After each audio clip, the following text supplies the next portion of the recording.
আসসালামু আলাইকুম ভিউয়ার্স, আশা করছি সকলেই ভালো আছেন। তো গ্লোবালি লঞ্চ হয়ে গিয়েছে দুটি smartphone, Poco X4 Pro 5G, অপরটি পোকো M4 Pro। তো এই স্মার্টফোনটি কিন্তু ইন্ডিয়াতেও লঞ্চ হয়ে গিয়েছে এবং খুবই ভালো প্রাইসে।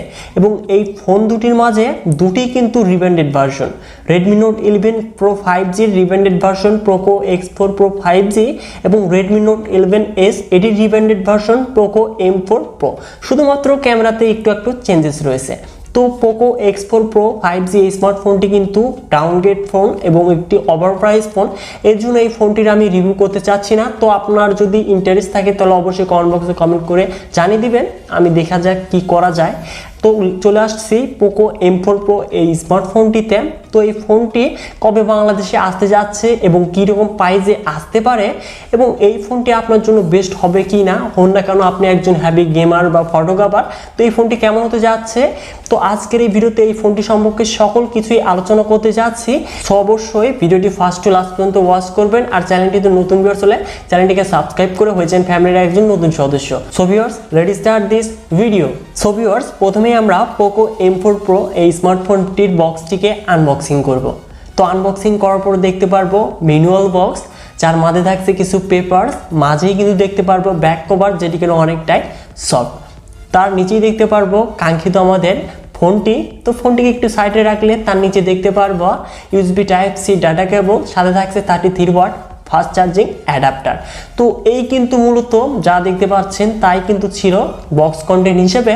তো এবার মুভ করা যাক এই স্মার্টফোনটিতে। তো ফোনটির ফ্রেম এবং রিয়ারে দেখতে পারবো পলিকার্বনেট ম্যাটেরিয়াল, এবং পলিকার্বনেট ম্যাটেরিয়াল হলেও ডিজাইনগুলো কিন্তু পোকোর সকল ফোনই কিন্তু সেম লাগে। তো যাই হোক, এই ফোনটির ডান সাইডে থাকছে ভলিউম আপ এবং ডাউন বাটনের সাথে পাওয়ার বাটন, যেটি কিনা সাইড মাউন্টেড ফিঙ্গারপ্রিন্ট হিসেবে কাজ করবে, এবং বাম পাশে থাকছে হাইব্রিড সিম স্লট। এবং এই ফোনটির নিচের দিকে থাকছে primary microphone, USB Type-C port এবং স্পিকার গ্রিল। এবং এই ফোনটির উপরের দিকে থাকছে 3.5mm audio jack, studio speaker, ear blaster এবং সেকেন্ডারি নয়েজ ক্যান্সেলেশন মাইক্রোফোন।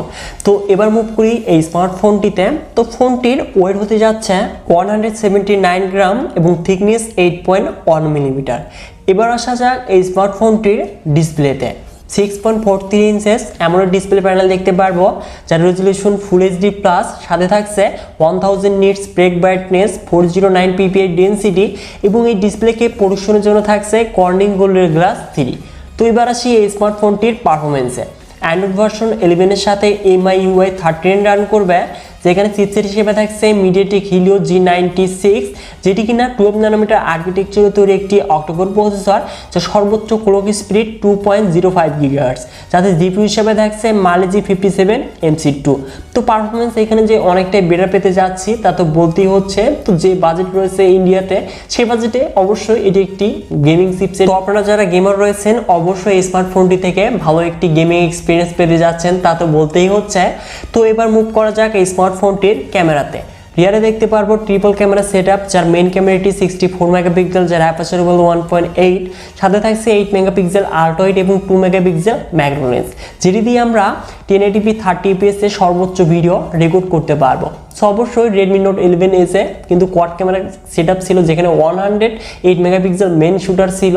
তো এখানে কিন্তু ডেপথ সেন্সরও নেই এবং ক্যামেরাতেও কিন্তু কমিয়ে দিয়েছে তারা, 64 মেগাপিক্সেল মেইন ক্যামেরাটি করেছে। তো যাই হোক, এরপর আসছি এই ফোনটির ফ্রন্টে। তো ফ্রন্টে থাকছে 16 মেগাপিক্সেল সেলফি ক্যামেরা, যেটি দিয়ে আমরা 1080p 30fps ভিডিও রেকর্ড করতে পারবো। এবং এই ফোনটিতে কমন ফিচার হিসেবে থাকতে যাচ্ছে studio speaker, 3.5mm audio Jack, land, Bluetooth 5.0, GPS, NFC, USB Type-C port, এবং এই ফোনটিতে সিকিউরিটি হিসেবে থাকছে সাইড মাউন্টেড ফিঙ্গারপ্রিন্ট স্ক্যানার, যেটি কিনা অনেকটাই ফাস্ট স্পিডে কাজ করছিল। আর এই ফোনটিতে 5000 mAh ব্যাটারির সাথে 33 ওয়াট ফাস্ট চার্জিং অ্যাডাপ্টার দেখতে পারবো, যেটি দিয়ে আমরা 1 ঘন্টাতেই 100% চার্জ কমপ্লিট করতে পারবো।